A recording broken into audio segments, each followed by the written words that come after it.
Hindi optional में जैसा कि मैं आप लोगों को बता रहा था कि आप लोगों की दो किताबें हैं, एक गद्य के विविध आयाम और दूसरी जो है कथा संचयन।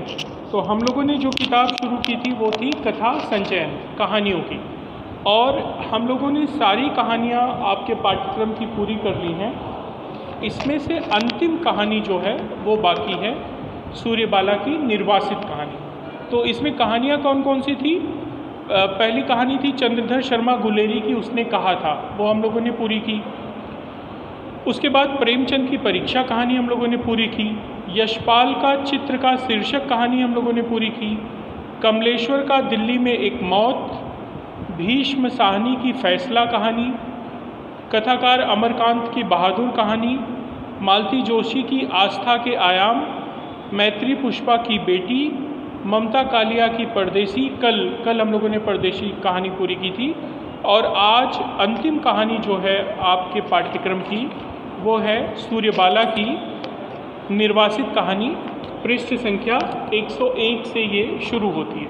और जैसा कि मैं आप लोगों से कह रहा था, इस किताब में एक अच्छी बात ये है कि बहुत संक्षिप्त में ही सही, लेकिन जो लेखक या लेखिका है उसका परिचय दिया गया है, और उसके बाद सीधे कहानी नहीं शुरू की गई है जैसा कि कंपलसरी में है। देखो, सीधे कहानी शुरू हो जा रही है, वैसा न करके कहानी का सारांश इन्होंने दिया हुआ है, सार यहाँ पे दिया है, जिससे आप कहानी के बारे में पूरी कहानी बिना पढ़े आपको एक अंदाज़ा लग जाता है कि ये कहानी किसके बारे में है। तो पहले देखिए, हम लोग डॉक्टर सूर्यबाला हमारे अपने इसी शहर मुंबई में रहती हैं और इस शहर की लेखिका हैं। सूर्यबाला का जन्म सन 1944 में बनारस में हुआ। पैदा हुए 1944 में, मतलब आज़ादी के पहले बनारस में। काशी हिंदू विश्वविद्यालय से एमए तथा पीएचडी की उपाधि प्राप्त कर स्वतंत्र रूप से साहित्य लेखन करती रही। पति की नौकरी के कारण इनका अधिकांश समय महाराष्ट्र, विशेषतः मुंबई और ठाणे में बीता है। प्रारंभ में उन्होंने कविताएं भी लिखी, किंतु उनका मुख्य क्षेत्र कहानी, उपन्यास और व्यंग्य लेखन रहा। मतलब शुरू में उन्होंने कविताएं भी लिखी, लेकिन मुख्य रूप से वो साहित्य की कौन सी विधाओं में काम करती रही? कहानी में, उपन्यास में और व्यंग्य लेखन में। मेरे संधिपत्र, सुबह के इंतज़ार तक, अग्निपंखी, दीक्षांत आदि उनके चर्चित उपन्यास रहे। दिशाहीन मैं, मुंडेर पर एक इंद्रधनुष, जुबैरा के नाम, सांझ बाती, चर्चित कहानियाँ आदि उनके कहानी संग्रह हैं। कुछ अदद जाहिलों के नाम, अजगर न चाकरी, धृतराष्ट्र टाइम्स आदि में उनकी व्यंग्य रचनाएं संकलित हैं। सूर्यबाला की कहानियों के केंद्र में नारी है, किंतु उसका परिवेश और कथा फलक इतना व्यापक है कि उनकी कहानियाँ गांव, कस्बे से लेकर महानगर की भागम भाग जिंदगी में बारीकी से झांकती हुई यथार्थ का बड़ा प्रामाणिक अंकन करती हैं। कहते हैं कि ये रही तो शहरों में, और इनके उपन्यासों का मुख्य विषय भी कौन है? नारी है। लेकिन उनका फलक इतना बड़ा है कि चाहे वो नारी किसी गांव की हो, छोटे से कस्बे की हो, किसी छोटे शहर की हो या बड़े शहर की हो, ऐसा लगता है सबको समेटे हुए, सबके जीवन से जुड़ी हुई परेशानी को वो अपने कथा साहित्य में चित्रित करती हैं। अपनी कहानियों के माध्यम से, अपने उपन्यासों के माध्यम से वो लगातार नारी की समस्याओं का चित्रण कर रही हैं। तो ये सूर्यबाला के बारे में एक संक्षेप उन्होंने जानकारी दी कि सन 1944 में कहाँ पैदा हुई? बनारस में। फिर काशी हिंदू विश्वविद्यालय, जिसको हम लोग BHU भी कहते हैं, बनारस हिंदू यूनिवर्सिटी। अब काशी हिंदू विश्वविद्यालय अंग्रेजी में कैसे बनारस हिंदू यूनिवर्सिटी हो जाता है मुझे नहीं मालूम, लेकिन दोनों नाम एक ही विश्वविद्यालय का है। जब हिंदी में लिखते हैं हम लोग शुद्ध रूप से तो क्या लिखते हैं? काशी हिंदू विश्वविद्यालय। और जब अंग्रेजी में लिखते हैं तो क्या लिखते हैं? बनारस हिंदू यूनिवर्सिटी। तो काशी जो है अंग्रेजी में बनारस हो जाती है। तो जो भी है, लेकिन वो एक ही विश्वविद्यालय का नाम है। यहाँ से उन्होंने एमए किया, पीएचडी की। उसके बाद उनका ज़्यादातर समय महाराष्ट्र में, और महाराष्ट्र में भी विशेष तौर पे मुंबई और ठाणे में बीता। और उनका जो लेखन है वो कथा साहित्य को लेके है, मतलब उपन्यास, व्यंग और कहानियों को लेके है, और जिसमें उन्होंने नारी समस्याओं को मुख्य रूप से चित्रित किया। अब हम लोग आते हैं उस कहानी के बारे में जो आपके पाठ्यक्रम में हमें पढ़नी है, और कहानी का शीर्षक है निर्वासित। निर्वासित मतलब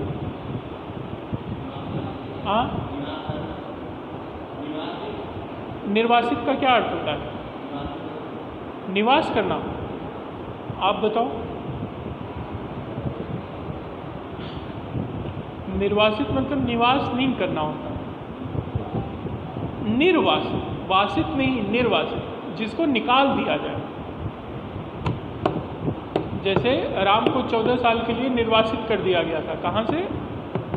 अयोध्या से। निर्वासित कर देना, निकाल देना, है ना।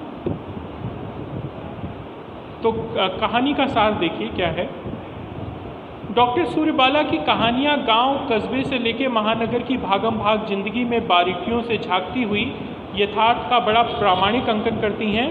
प्रस्तुत कहानी निर्वासित में आधुनिक समाज की संतानों के अपने बुजुर्ग होते माता पिता के प्रति उपेक्षित व्यवहार को दर्शाया गया है। एक पंक्ति में उन्होंने कहानी की जो मूल समस्या है या मूल विषय है उसकी तरफ उन्होंने इशारा कर दिया कि इस कहानी की समस्या क्या है, क्या दिखाया गया है। जो माँ बाप बुजुर्ग हो रहे हैं, बूढ़े हो रहे हैं, उनको लेके उनके बच्चे किस तरह का आचरण करते हैं, किस तरह का व्यवहार करते हैं, उसको लेकर ये पूरी कहानी है।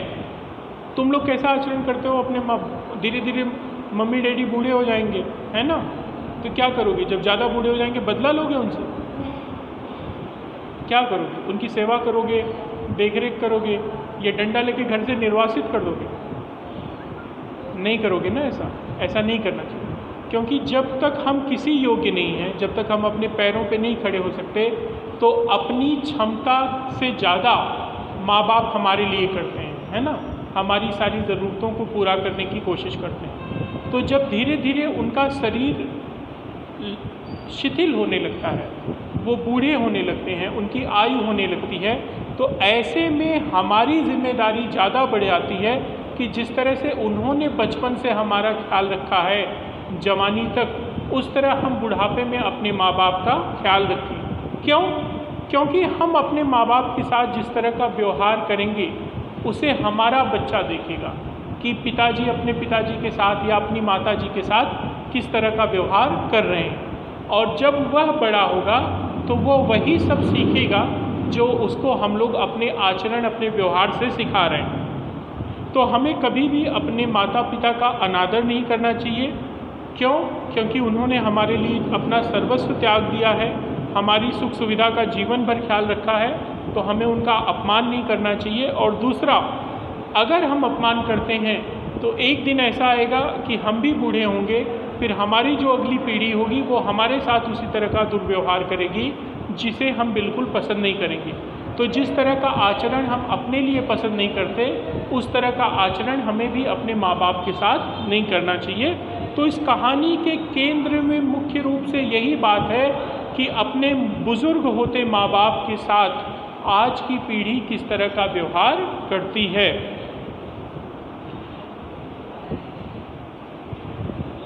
राजेन शहर में सरकारी अफसर है। पूरी कहानी के केंद्र में कौन है? राजेन, जो कि शहर में सरकारी अफसर है। उसकी पत्नी रीमा भी आधुनिक विचारों वाली है। राजेन पिताजी के सेवानिवृत्त होने के 1.5 साल बाद उन्हें और माँ जी को अपने पास बुला लेता है। जब राजेन के पिताजी रिटायर होते हैं तो उनके रिटायरमेंट के 1.5 साल बाद वो अपने पिताजी और माताजी को अपने पास बुला लेता है। माँ बाबूजी शहर आते हैं तो अपनी दिनचर्या का ढेर सारा सामान ले आते हैं, मतलब जो उनको लगता है कि उनके लिए उपयोगी है डे टू डे लाइफ में, वो सारा सामान वे ले आते हैं। उनकी यादों से जुड़ी हुई हर चीज़ उनके लिए कीमती है, पर बहू रीमा ने उन्हें तुच्छ समझकर टांड पर रखवा दिया। टांड मतलब जैसे घर का बारजा होता है ना, जो सामान ज़रूरत का नहीं होता सब उसी पे रख दिया जाता है। तो माँ बाप ने जो सामान लाया था वो तो उन्होंने अपनी ज़रूरत के हिसाब से लाया था, लेकिन ये उनकी जो बहू रीमा है, रीमा ही नाम है ना, उनकी जो बहू रीमा है उसे लगता है कि ये सारी चीज़ों की कोई ज़रूरत नहीं है और वह सारा सामान क्या करती है, टांड पे रखवा देती है। उन्हें तुच्छ समझकर टांड में रखवा दिया जहाँ से जल्दी उतारा न जा सके। बहू बेटे को माँ बाबूजी का सामने बरामदे में बैठना अच्छा नहीं लगता, और माँ बाबूजी अगर बरामदे में बैठे रहते हैं तो उनको वो भी अच्छे नहीं लगता कि अरे दीज ओल्ड पीपल है ना, why they are sitting here, कोई देखेगा तो क्या कहेगा, उनको तो अंदर घर के अंदर रहना चाहिए। तो अब उनको माँ बाप का बाहर बैठना भी अच्छा नहीं लगता। अक्सर दोस्तों के मन में उन्हें देखकर कहीं बुरा न लग जाए, उनको ये लगता है कि बूढ़े माँ बाप को देखकर उनके जो अफसर दोस्त हैं उनको शायद बुरा न लगे। अब बताओ, माँ बाप को देख के किसी को बुरा लगता है? उनको लगता है कि ये बूढ़े आउटडेटेड लोग हैं, इनको देख के हम जैसे पढ़े लिखे सोफिस्टिकेटेड लोगों को बुरा लगे, इसलिए उन्हें अंदर भेज देते हैं। माँ बाबूजी के खान पान से लेकर बातचीत और पूजा पाठ तक में बेटे बहू की दखलंदाजी होती गई और उनकी पूरी दिनचर्या में हर चीज़ में बेटे बहू की दखल होने लगी। उन्हें क्या खाना है, क्या नहीं खाना है, कब पूजा करना है, नहीं करना है, मतलब हर चीज़ में उन्हें बेटे बहू के ऊपर डिपेंड होना पड़ता था, उनके ऊपर आश्रित होना पड़ता था और उनकी दखलंदाजी उनको बर्दाश्त करनी पड़ती। बेटे ने उन्हें शहर शायद इसलिए बुलाया था कि छोटे कस्बे का वह मकान किराए पर चढ़ाया जाएगा और यहाँ उनकी छोटी बेबी की देखभाल माँ जी अच्छी तरह संभाल लेंगी। उनको क्यों बुलाया गया था? क्योंकि अगर मम्मी डैडी साथ में आ जाएंगे, माँ बाबूजी साथ में आ जाएंगे, तो जो शहर का मकान है जिसमें माँ बाबूजी रहते हैं उसको क्या करेंगे, बेटे बहू किराए पे चढ़ा देंगे, तो एक सोर्स ऑफ इनकम भी चालू हो जाएगा। और माँ साथ में रहेगी तो जो छोटी उनकी बच्ची है उसकी देखभाल भी करेगी, तो नौकरानी का भी खर्च बचेगा, है ना। तो प्रॉफिट ही प्रॉफिट समझ के उन्होंने माँ बाप को बुलाया था। माँ बाप से कोई बहुत प्रेम था, लगाव था, इसलिए नहीं बुलाया था, बल्कि किस तरह से माँ बाप के माध्यम से उनका मकान हड़पने और अपनी माँ को सिर्फ एक नौकरानी के रूप में बच्ची संभालने का काम देने के लिए ये बेटे बहू की एक योजना थी, प्लानिंग थी। अचानक एक दिन छोटा बेटा रणधीर आ जाता है और उन्हीं के घर अचानक एक दिन कौन आ जाता है, छोटा भाई जो है रणधीर। दोनों बेटे आपस में जाने क्या निर्णय लेते हैं और दोनों आपस में कुछ बात करते हैं। बाबूजी रणधीर के यहाँ जाने को तैयार हो जाते हैं। रणधीर कहता है कि पिताजी मेरे साथ चले, है ना। शायद दोनों बेटों ने आपस में बंटवारा कर लिया था माँ बाबूजी का, है ना। राजेन की छोटी बेबी की देखभाल माँ जी करेंगी, माँ राजेन के साथ रहेगी और क्या करेगी, उसकी जो छोटी बेटी है उसकी देखभाल करेगी। और बाबूजी रणधीर के यहाँ रहेंगे। जब रणधीर की पत्नी की डिलीवरी होगी तब माँ जी उसके यहाँ बेबी की देखभाल के लिए चली जाएंगी और बाबूजी राजेन के पास चले आएंगे। उनकी प्लानिंग है कि अभी भाई राजेन के घर में छोटी बेबी है तो माँ वहाँ पे रह के उसकी देखभाल करेगी और बाबूजी छोटे बेटे रणधीर के साथ रहेंगे। और जब रणधीर की वाइफ डिलीवरी होगी तब माँ जी वहाँ पे चले जाएंगी और बाबूजी यहाँ चले आएंगे। यानी दोनों बुजुर्गों को निर्वासित जीवन देने के लिए बेटों ने निर्णय ले लिया था। माँ बाप एक साथ रहना चाहते हैं, उनकी खुशी क्या है इससे कोई लेना देना नहीं। हमारा कैलकुलेशन क्या है, हमारा प्रॉफिट लॉस क्या है, बच्चों ने उसका निर्णय ले लिया और माँ बाप को एक तरह से निर्वासित कर दिया। जब जिसकी जैसे मज़दूर होते हैं ना, जब जिनकी जहाँ ज़रूरत पड़ती है वहाँ पे उनको बुला लेते हैं। मज़दूरों की अपनी कोई इच्छा नहीं होती। और ये कहानी देख के मुझे एक फ़िल्म भी याद आ गई, तुम लोगों ने देखी होगी, तुम्हारे समय की फिल्म है बागबान, है ना। और लगभग वही कहानी है कि जैसे वो लोग भी तय करते हैं कि माँ किसी और के साथ रहेगी और पिताजी किसी और के साथ रहेंगे, लेकिन फ़िल्म की कहानी अलग है। चूँकि वो फिल्म है तो वो लोग निर्णय करते हैं कि नहीं, हम एक साथ रहेंगे जहाँ भी रहेंगे। लेकिन वास्तविकता सच्चाई यही है, आज की जो पीढ़ी है वो किस तरह अपने माँ बाप के बारे में सोचती है, उनके इच्छाओं का कोई सम्मान नहीं रखती, उनको उनके घर से बेघर कर देती है ताकि 2 पैसे किराए के रूप में मिले। माँ को इस तरह इसलिए रखना चाहते हैं कि वो आया का काम करे, आया का पैसा बचे, और माँ बाप को एक साथ भी नहीं रहने देना चाहते माँ, क्योंकि दोनों को एक दूसरे का सपोर्ट रहता है। तो उनको अलग कर दे रहे हैं। एक और दोनों बेटे सोचते होंगे ना कि भाई किराया आधा आधा ले रहे हो, तो माँ बाप को मैं दोनों को क्यों रखूँ, तुम भी एक जन को रखो, है ना।